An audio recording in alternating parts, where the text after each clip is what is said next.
قیامت کی جو نشانی میں نے آج آپ کو بتانی ہے وہ کعبے کا گرا دیا جانا ہے۔ جی ہاں ناظرین، قیامت سے پہلے ایسا ہوگا۔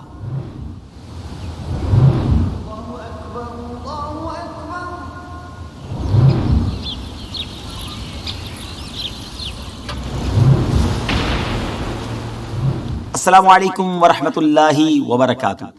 ناظرین، کعبہ مشرفہ مسلمانوں کی دلوں کی دھڑکن، وہ مقدس مقام جس کی زیارت کے لیے کون سا مسلمان ہے جس کا دل نہ تڑپتا ہو، کروڑوں آنکھیں جس کے لیے بے قرار رہتی ہوں۔ سبحان اللہ، کعبہ مشرفہ کا جب بھی کوئی دیدار کرتا ہے اس کے دل کی کیفیت بدل جاتی ہے۔ ساری زندگی جو شخص روزانہ 5 بار نماز پڑھتے ہوئے منہ میرا کعبہ شریف کی طرف کر کے نماز پڑھتا ہو تو اس کا جی کیوں نہ چاہتا ہو کہ جس رخ پر نماز پڑھتا ہوں اس کعبے کا دیدار بھی نصیب ہو جائے۔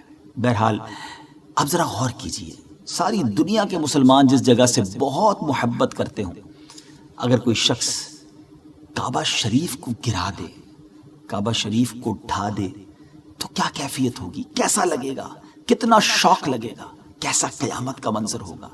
جی ہاں، وہ قیامت نہ صحیح مگر قرب قیامت میں ایسا ضرور ہوگا، کیونکہ اس بارے میں میرے آقا مدینے والے مصطفیٰ صلی اللہ تعالی علیہ وسلم کی احادیث موجود ہیں اور علماء نے قیامت کی نشانیوں میں اسے شامل فرمایا ہے۔ اور آج ہماری ویب سیریز کی جو ایپیسوڈ ہے، قیامت کی جو نشانی میں نے آج آپ کو بتانی ہے وہ کعبے کا گرا دیا جانا ہے۔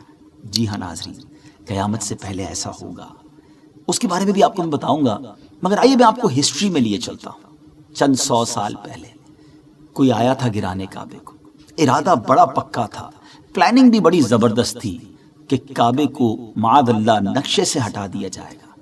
پھر کیا ہوا، آئیے آپ کو ماضی میں لیے چلتے ہیں۔ یہ وقت ہے نبی پاک علیہ الصلوۃ والسلام کے دنیا میں تشریف لانے کے 55 ڈیز پہلے کا۔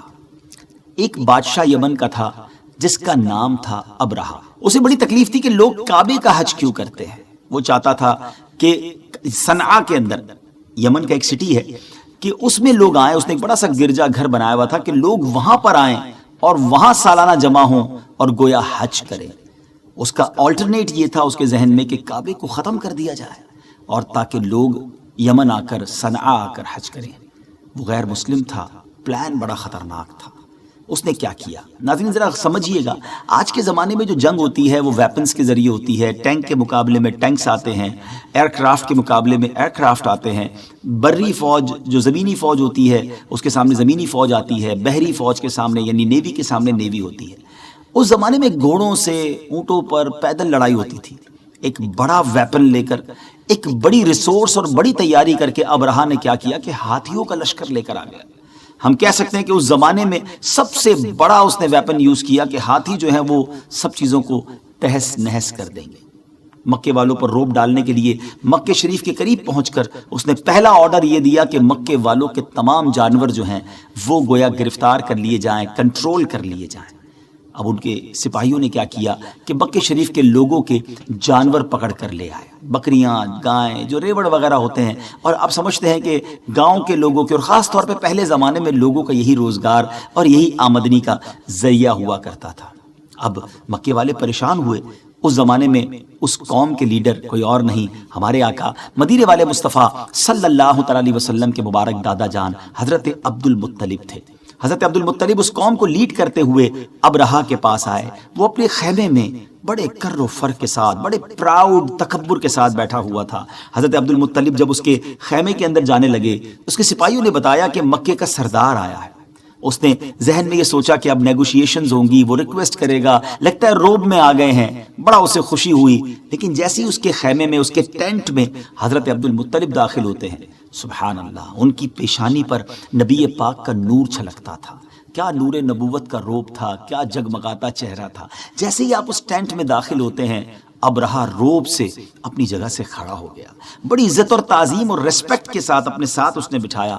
حضرت عبد المطلب نے گفتگو شروع کی، مگر وہ گفتگو ابرہہ کے لیے ان ایکسپیکٹڈ تھی کہ اس پورے جو ریوڑ اور جانور اس نے گرفتار کیے تھے، پکڑ لیے تھے، اس میں کئی جانور حضرت عبد المطلب کے بھی تھے۔ تو حضرت عبد المطلب نے کہا کہ اے ابرہہ، تم نے ہمارے مکے والوں کے جانور پکڑ لیے ہیں، میں اس لیے آیا ہوں کہ تم ان جانوروں کو چھوڑ دو، رہا کر دو۔ ابرہہ کہتا ہے کہ میں تو سمجھا کہ آپ کو کعبے سے بڑی محبت ہوگی، اب میں تو آپ کی عبادت گاہ مسلمانوں کا جو مرکز اور منبع ہے یعنی کعبہ شریف کو گرانے آیا ہوں، اور آپ مجھ سے اپنے جانوروں کی بات کر رہے ہیں، میں تو آپ کو اپنی قوم کا سردار سمجھتا تھا۔ حضرت عبد المطلب نے ناظرین جو جواب دیا، one of the beautiful answer of the history, آپ کہتے ہیں کہ کعبہ میرا گھر نہیں ہے، وہ جس کا گھر ہے اس کی حفاظت وہی کرے گا، جانور ہمارے ہیں، تم ہمیں وہ لوٹا دو۔ بڑی عجیب بات تھی ناظرین، یہ عجیب سی ڈسکشن تھی جو دو لیڈرز کے درمیان ہوئی۔ ابرہہ بڑا حیران بھی ہوا اور اس نے آرڈر کر دیا کہ ٹھیک ہے، ان کو اپنے جانوروں کی پڑی ہے تو جانور ریلیز کر دیے جائیں۔ جانور ریلیز کر دیے گئے، وہ سارے اینیملز حضرت عبد المطلب لے کر گئے، مکے کے لوگوں میں ڈسٹریبیوٹ کیا، اور پھر لوگوں سے کہا کہ سارے لوگ مکہ پاک کے آس پاس کے پہاڑوں پر چلے جائیں اور اب اللہ کی قدرت کا نظارہ دیکھنے کے لیے تیار ہو جائیں۔ ناظرین یہ ہسٹری میں عجیب جنگ تھی، ایک عجیب یوں سمجھیے حملہ تھا کہ جس کے سامنے رکاوٹ ڈالنے والا کوئی شخص نہیں تھا۔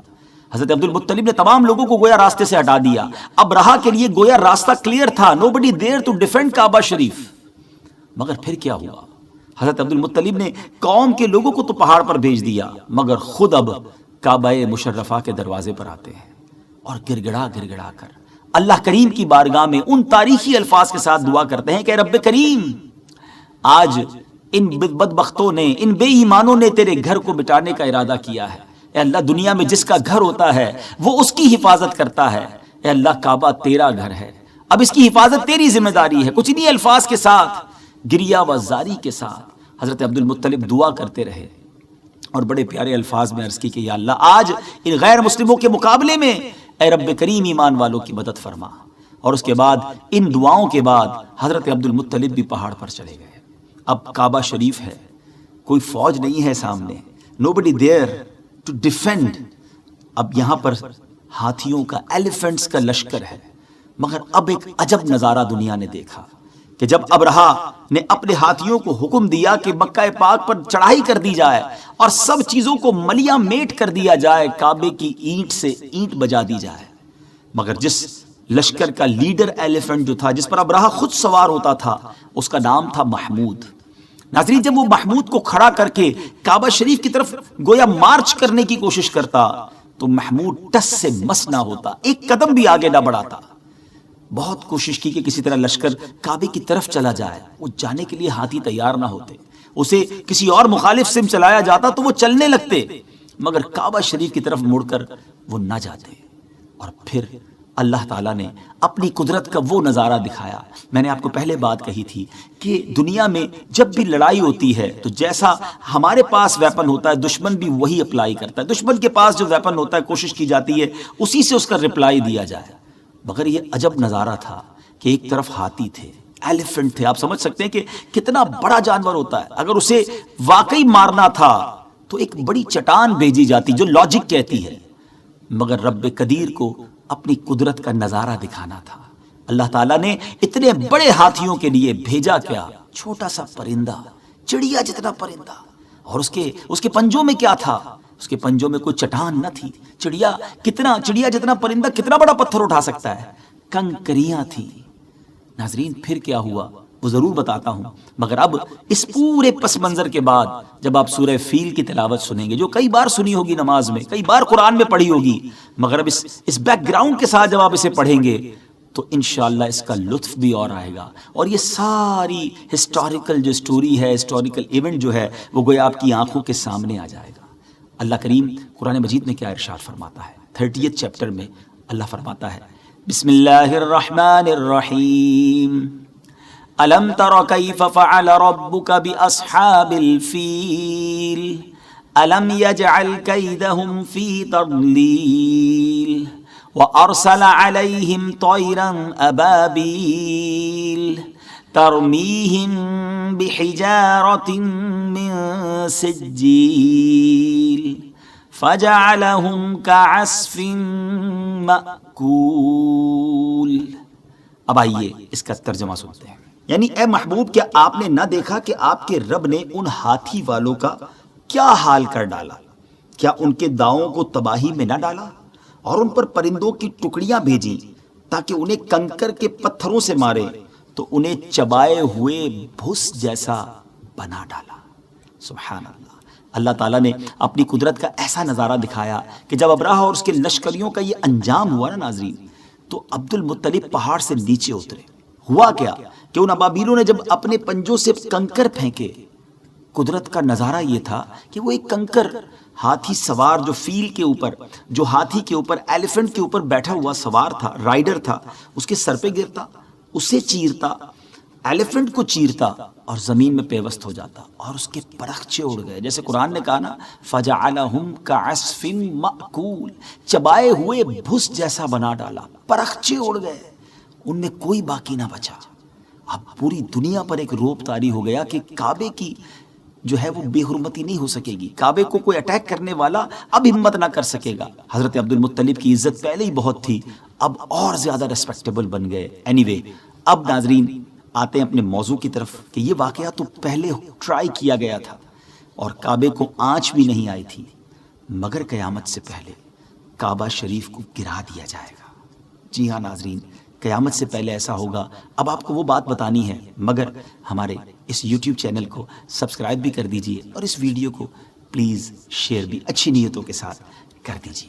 اب معاملہ یہ ہوگا ناظرین کہ پیارے آقا علیہ الصلوۃ والسلام کی احادیث میں آیا، حضرت عبداللہ ابن عمر رضی اللہ تعالیٰ عنہ سے روایت ہے کہ نبی کریم علیہ الصلوۃ والسلام نے فرمایا، حبشہ کو چھوڑے رہو جب تک وہ یمن چھوڑے رہیں، کیونکہ کعبے کا خزانہ نہ نکالے گا مگر حبشہ کا ایک چھوٹی پنڈلیوں والا. یہ ابو داؤد شریف کی حدیث ہے. اس حدیث پاک کی کمنٹری میں، اس حدیث پاک کی شرح میں لکھا گیا ہے کہ آخری زمانے میں حبشہ کے بارے میں ایک روایت یہ کہ ایتھوپیا جو ہے، اس وہ جو افریقن جو ایریا ہے اس کو حبشہ کہا جاتا ہے. کعبے کو گرانے والا ایک غیر مسلم حبشی حبشہ سے کعبہ معظمہ کو گرانے کے ارادے سے اور اس کے نیچے سے خزانہ نکالنے کے نیت سے پوری رات چلے گا، یہاں تک کہ وہ کعبے تک پہنچ جائے گا اور کعبے کو ایمپٹی کر دے گا. اور پھر خانہ کعبہ کے نیچے، اصل میں بیسیکلی ایک بات مشہور ہے کہ کعبے کے نیچے بہت سارے بادشاہوں کا خزانہ دبا ہوا ہے. وہ شخص اسی لالچ میں اسی خزانے کو حاصل کرنے کے لیے خانہ کعبہ کو ڈھا دے گا. یہ واقعہ کب ہوگا؟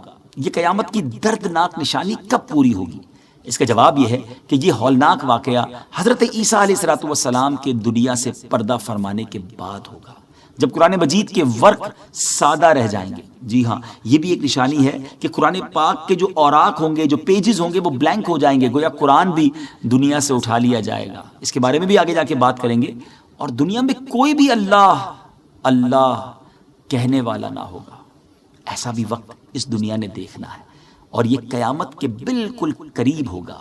ایک روایت میں یہ بھی ہے کہ پیارے آقا علیہ الصلوۃ والسلام نے فرمایا، مجھے قسم ہے اس ذات کی جس کے قبضہ قدرت میں میری جان ہے، میں کعبے کے گرانے والے کو قرآن سے دیکھ رہا ہوں. وہ بڑا متکبر، ٹانگوں کو پھیلا کر چلنے والا، گنجا اور لنجا ہے. وہ اپنے ہتھوڑوں سے کھڑے ہو کر کعبے کو گرا رہا ہے.